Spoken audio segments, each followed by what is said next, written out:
So the first question of any good journalist is, would you say and spell your name for us?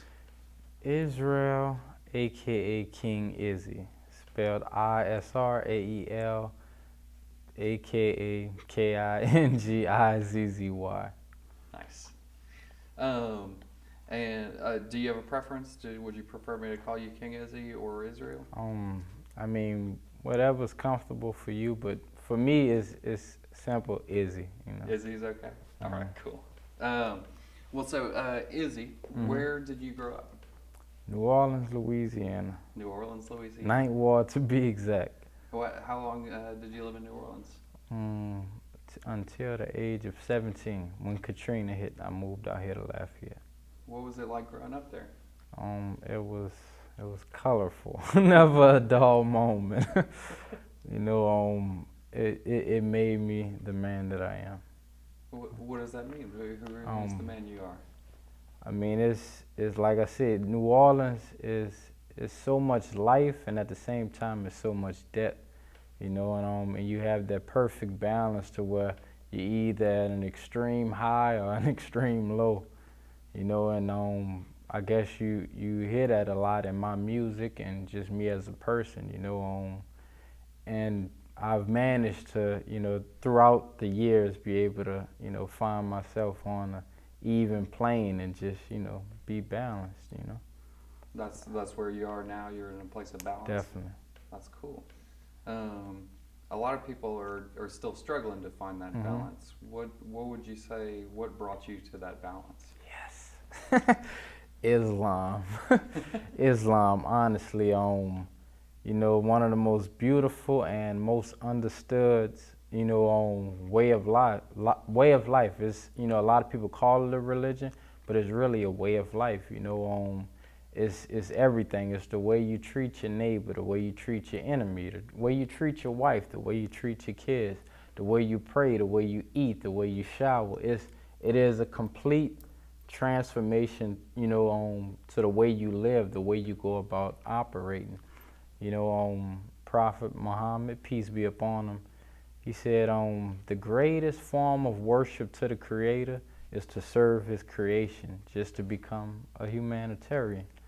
I think, we as human beings, we all strive to, eventually reach that point in our lives to where we pretty much got life in the bag. We spend a lot of time trying, in our younger years, figuring things out, sometimes being too far left, sometimes being too far right, but we all, if we're fortunate enough, we're blessed to reach that age in our life to where we just start to plane and we're like, okay, I got it now, and it's a beautiful feeling, That is cool.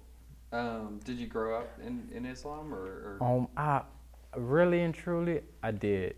I say that simply because even though I was raised in a Christian household, all the same principles, that I now practice in Islam, I practiced it, while, being raised in a Christian household.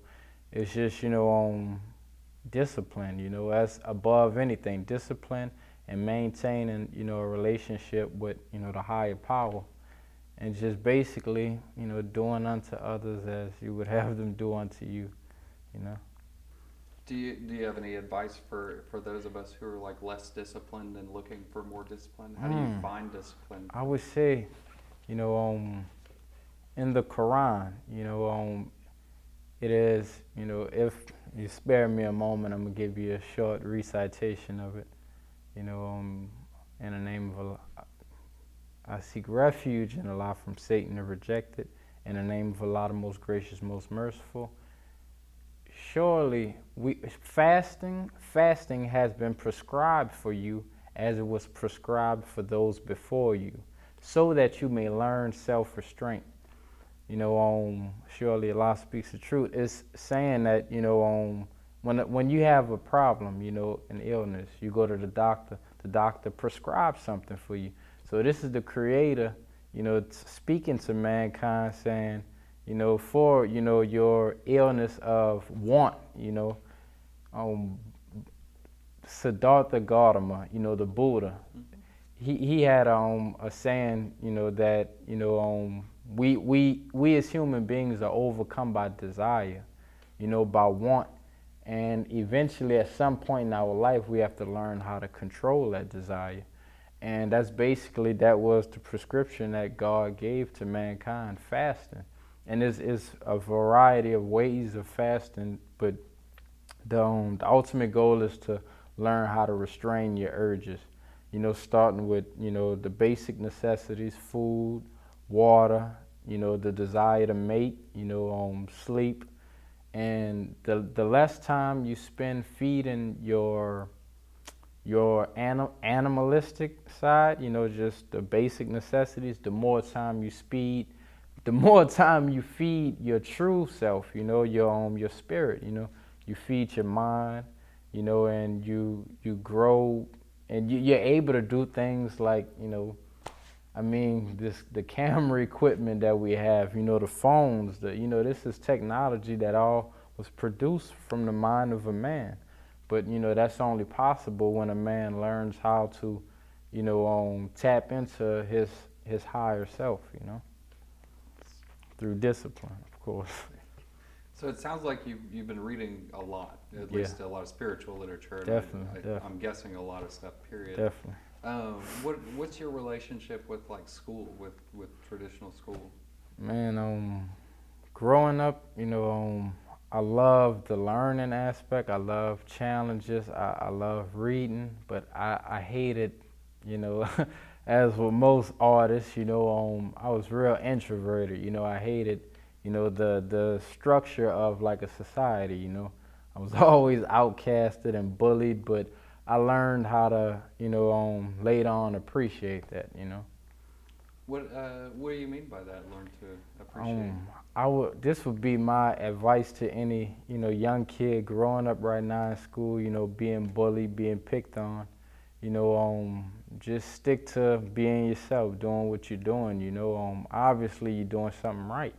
If you stand in your corner, stand to yourself, trying to do no more than to learn and enhance your intelligence, and you're constantly being provoked and attacked by others, then obviously you're doing something right. You don't see it at that time, but, it takes, adults, that has already, gone through that to tell you, continue striving, continue doing what you're doing, Did you have any mentors when you were coming up that were letting you know that?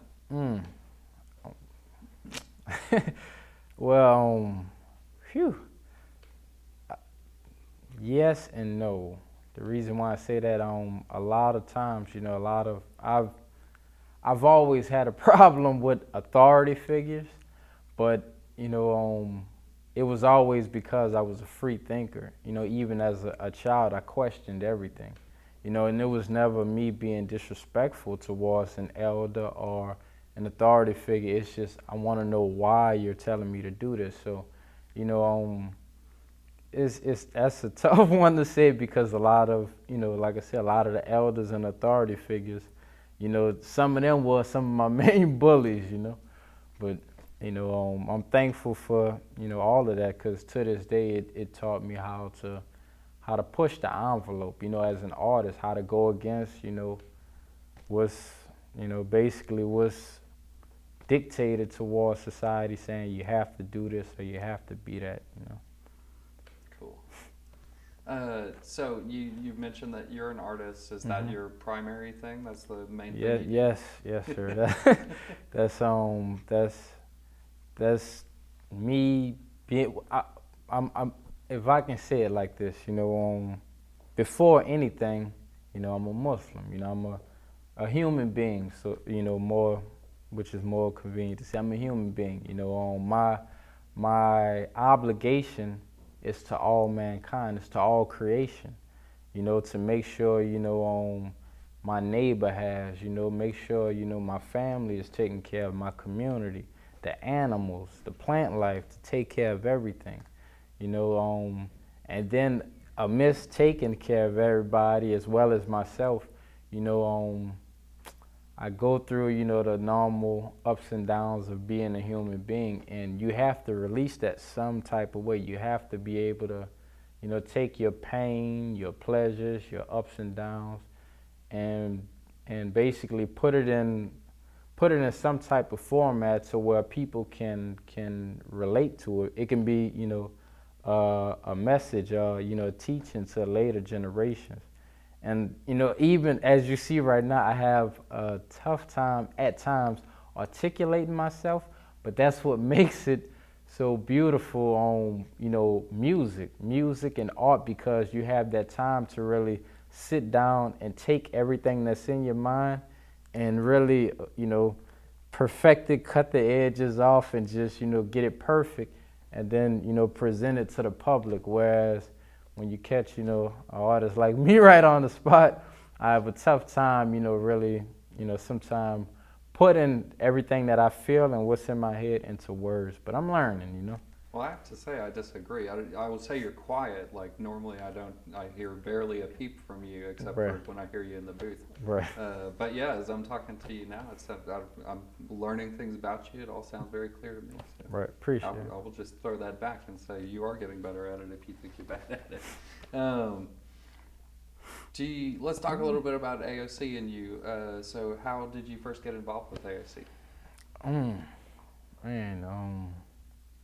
First of all, I must say I am grateful for AOC. I'm thankful for it. Maybe about around the year 2010, maybe 2011. Okay. Matter of fact, it was in the old AOC building, and I was working out of Tipitina's co-op. It was a music co-op, and I worked out of that. But anyway, I ran into, this promoter that wanted to give me and my brothers an opportunity to, present our work on a publicly aired talent show. So, to be more specific, actually, some months before that, I would, being incarcerated, I would watch a lot of the videos, from the jump off with, Lil Ron, who still sometimes be around here, the twins, and I always said, eventually I want to, start producing some of my own stuff from, the AOC Community Center. And like I said, it was in 2011 I had a chance to go into the old studio and do a live talent show, And I'm grateful, to this day for it, That's cool. I didn't realize you'd been coming here for that long. Did you take a break for a Well, while? I took a long break, so to speak, a break from society. I was incarcerated 5 years, 4 months altogether. But, I loved every second of it because that was my journey, my pilgrimage, What do you mean by you loved every second of it? That's not something that people would typically, I think. Right, because human beings are naturally taught to run away from pain, to run away from adversity. Embrace adversity. That's my advice to anybody. The key to success is pain. It's the ones that understand it refuse to embrace it. The ones that don't understand it, that's why they never reach those levels of success. But the ultimate, goal for any human being is to achieve, their highest level of perfection. And that can only be achieved through pain and time, That old saying, no pain, no gain, but it's true, It's just being able to appreciate everything life has to offer, the good, the bad, the love, the hate, the pain, the pleasure. And when you put it all together, at the end of the day, we only get one of these, we only get one chance to so it's like, man, I wish enjoy all of it, even just the ability to feel, I think, I can't remember who exactly it was, but I know it's a quote saying it's better to have loved and lost than to not have loved at all, It's just being able to feel all those memories, That's some good solid advice, I think. Now, did you, when you were entering into that experience, was that your outlook right from the beginning, or did you sort of come around to that? It was. The reason being, again, like I've always been, a free thinker, just did what I wanted. Growing up, you know, if you're familiar with Ned Flanders, I was like Ned Flanders times infinity. So, but, I'm like, after so many years of just being, the guy in a white hat doing everything by the book, and I'm watching, and I'm 9 to 5, just everything perfect. Well, I'm like, and I'm watching all my peers just partying and having fun, and I'm like, no language or anything on there, right? So we'll cut it. Okay, well, I'm like, what the I'm watching everybody else just, just basically, going through life, just basically enjoying things, and I'm so, firm and austere to where I really don't have no time for enjoyment. I'm just doing everything by the book until one day I'm like, you know what? One of my worst fears growing up was to be the guy, in in the polo shirt, the slacks, the wife, the picket fence, the 2 kids, at one of the the neighborhood barbecues talking about politics. That scared me. So I'm like, so the moment I saw myself heading down that road, even the woman that I was with at the time, it was like, man, like literally Ned Flanders. I'm like, no, I gotta go some shit up. So I just, made it my business to go, just get into trouble and just, do things to explore life. And I mean, it's a longer story. I would really have to go into detail, but I mean, above all, I just appreciated knowing that, knowing that you only got one life to live, and at the end of the day, you have to be satisfied with the life you live. That's cool. I think that's solid advice too.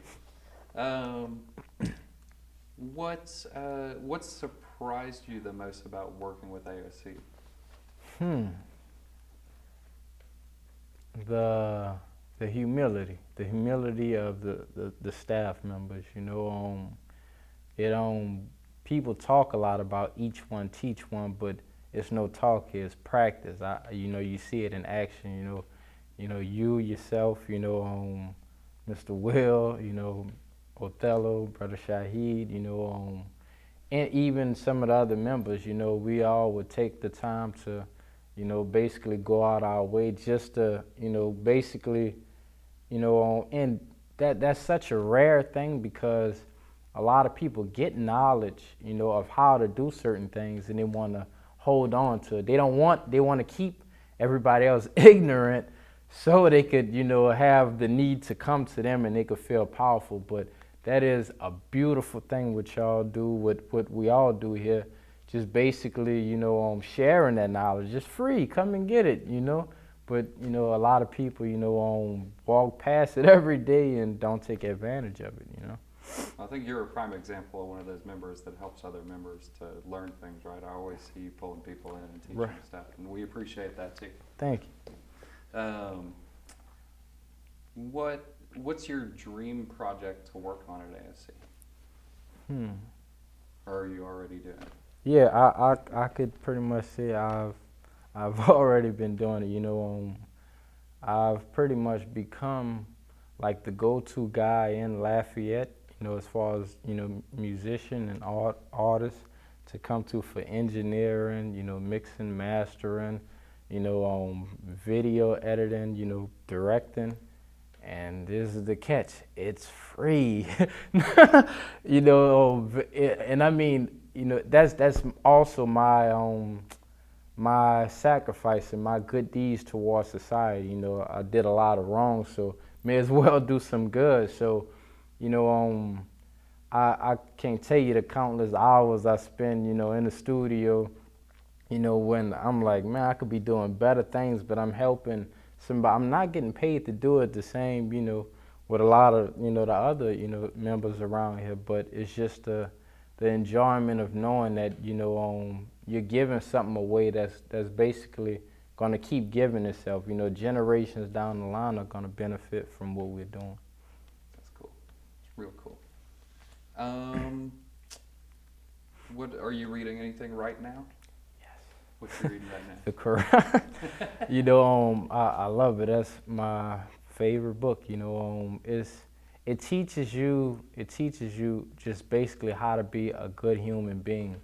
You know, and if I can use this time to kill a lot of the stigmas about Islam, you know, it's basically what I was just sharing. You know, when you have a certain knowledge, you know, you basically not, you know, the average human being, you know, that doesn't have, you know, a given heart, they want to maintain it for themselves and keep everybody else ignorant. The same knowledge that's in the Quran is the same knowledge that's possessed by a lot of your politicians, your CEO, company owners. You know, your books, The Art of War, or Leviathan, The Prince by Machiavelli. You know, all these books are basically, you know, like carbon copies, you know, of the Quran in a sense. You know, and you have, you know, those, you know, great leaders, you know, that have this knowledge. They want to keep the masses ignorant, so they use all type of ways and means to slander Islam, you know, to paint it as evil and bad, to keep people away from it. But little do they know, you know, the human psyche, anything you constantly, you know, deem as forbidden, the more their curiosity is going to be piqued, you know. But I love it. I can remember reading an article in Time magazine where it showed, you know, over the next 10 years, you know, the growth of the major religions in the world. You know, it showed Islam, Christianity, Buddhism, and Hindu. And Islam, I want to say the increase, I don't exactly remember the numbers, but I do just remember the actual ball graph. Islam, it grew by like almost 50%, and it basically blew everything else out of the water. Simply because, like I said, the more, that's just human psyche, the more you make a thing forbidden and revile it and call it ugly and try to keep people away from it, their curiosity gonna make them go and find it for themselves. And also you have, you know, brothers like me, you know, brother Shaheed, you know, we live it, you know, because it's our way of life. We exemplify everything that's in the Quran, and it's as simple as the word itself, you know, means, it's a twofold meaning. It means peace, but it also means submission, meaning the only way to obtain true peace in this life is to submit, just to submit to the higher power, submit to the will of the Creator, you know, and just basically become in harmony with everything in the universe, you know. Bruce Lee said it best like this: be water, my friend. He said, you know, water can basically take any shape or form.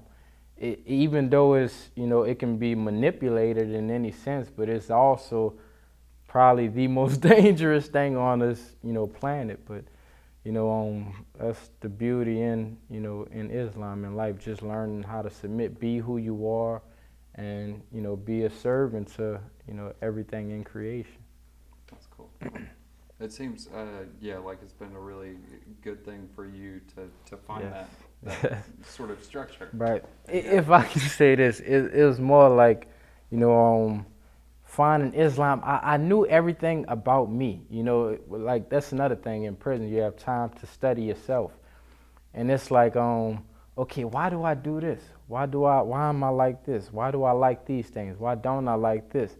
And it's like reading the Quran and going, oh, okay, this is who I, you know, and then you be, oh, you're just like me, and this, you fully understand who you are and why you are. Why do you do the things you do, you know? That's cool. Congratulations on finding that. Appreciate it. Cool. All right, let's see. As a kid, what did you want to be when you grew up? At one point, I wanted to be a lawyer. At one point, I wanted to be an NBA, you know, basketball player.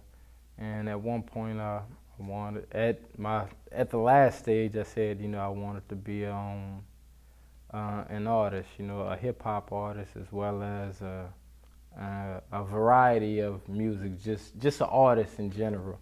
And the funny thing about all those is that, as well as an entrepreneur, I've actually became all of that I wanted to be.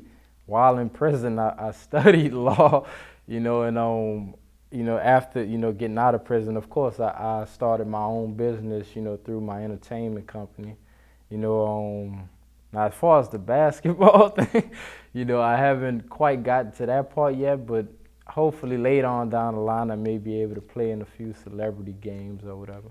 Cool. All right, we're going to do some silly job interview style questions. Cool. If you were a season, which one would you be or why? Like spring, summer, winter, or fall?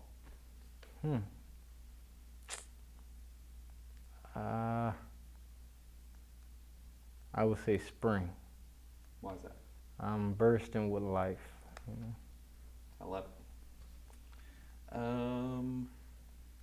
If you could have dinner with anywhere between 1 and 5 famous people from history or even from present day, who would that be? Jesus, peace be upon him. Prophet Muhammad, peace be upon him. Moses, Adam. I mean, who wouldn't want to meet the first man? And last but not least, I would say,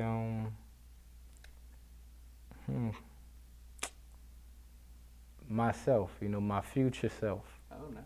My future self. The me that I hope to become before I leave this world. That's a cool one. No one's ever given that answer before.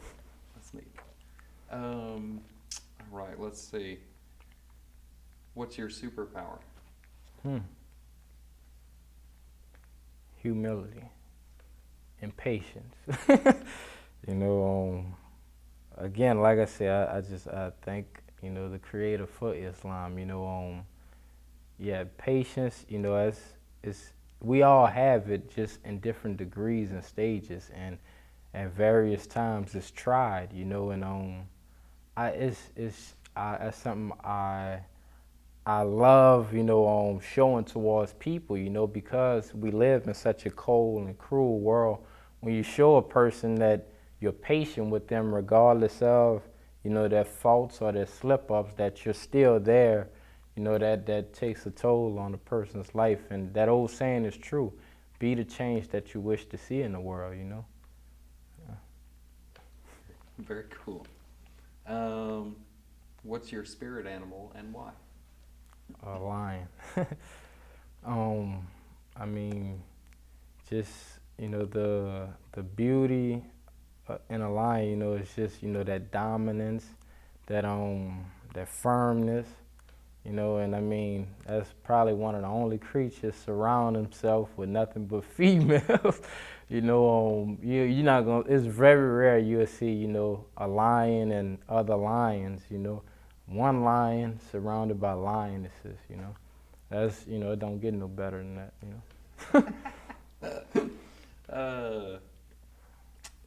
What achievement are you most proud of?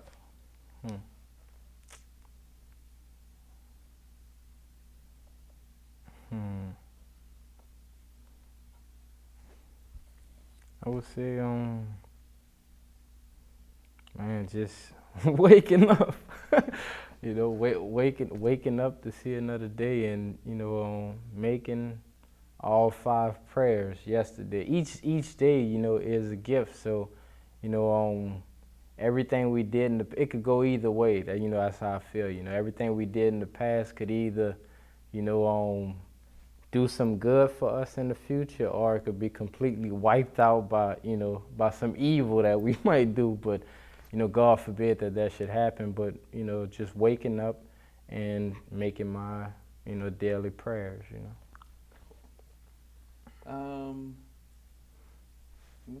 All right, this isn't on my list, but just because you've talked so much about it, and thank you for sharing so much about it. I appreciate it. What would you say is one, like, if you had to pick one misconception about Islam, that you could dispel right now, what would you think that most important one would be, or the one? That we're bullies. You know, that we enjoy killing people. No, that's not a Muslim. If a person enjoys taking life, life is sacred to a Muslim. Everything, plant life, insect life. So we go to the furthest extent to preserve life. The only time, the only time violence and war is necessary is to preserve life, whether it be your own life or the life of your loved ones or the life of somebody weaker that's not able to, take care of themselves, But we're never, or at least we shouldn't, we're never the aggressor.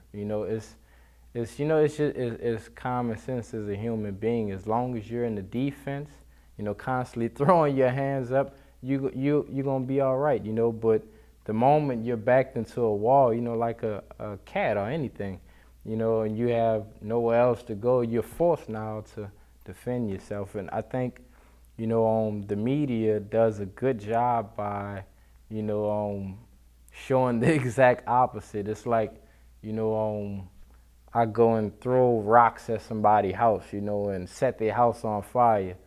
But now, the moment they chase me out the house with a shotgun, that's when I get my camera. All right, start rolling.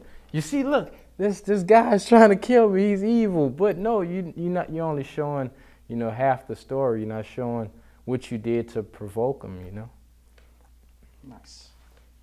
All right, one more question for you. Sometimes it's a tricky one, but I have a feeling you're going to do pretty good with it. Can you describe yourself in 3 words? Peace, love, and God. Israel, thank you so much. Appreciate y'all. Thank you.